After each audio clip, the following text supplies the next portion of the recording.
Okay, so behind us is the Hotel de Ville, which is very important for many reasons.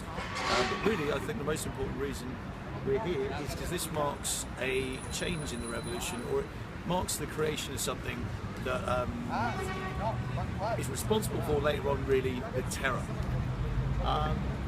After the revolution, we had in Versailles the National Assembly set up. Now, the National Assembly was voted for people all over France. Okay, so middle class, peasants, some sans-culottes. It was a lot more moderate assembly, and it represented the whole of France.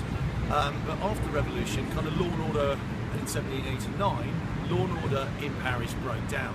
And initially, what happened was the people of Paris elected a group of people to look after law and order in Paris, and they met here at the Hotel de Ville, and they called it the Commune of Paris, the Paris Commune. Now, at that point, it was just a kind of municipal body of people looking after law and order in the city. But what was important is what it would turn into. Because whilst the National Assembly in Versailles was made up of more moderate delegates, this was going to be voted for eventually by the urban core, the sans-culottes of Paris. And they were a lot more revolutionary, a lot more extreme in their views than the National Assembly was.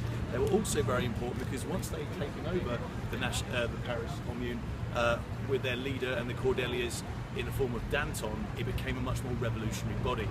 And not only was it revolutionary in its outlook, but it was also extreme in its outlook, but it was also able to organise much more violent protests and things like that.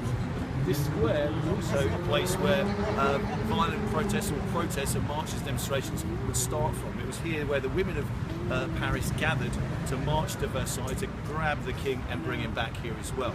But what is also very important is this. It's from here that the Paris Commune organised itself to take on the National Assembly, and it took over the National Assembly to chuck out moderate members, and it took over the National Assembly physically with their presence and arrested or decided to arrest moderate members of the National Assembly, the Girondins. And it's that point where the sans-culottes and their organising body, the Paris Commune, really take control of the revolution, and it's from that point onwards that the sans-culottes dominate events in Paris, and that also leads to the terror. Because there's the sans-culottes who are very extreme in their outlook, and who also wanted heads on pikes, who wanted people guillotined and sent down to the Revolutionary Tribunal and off to the Place de la Concorde to be executed.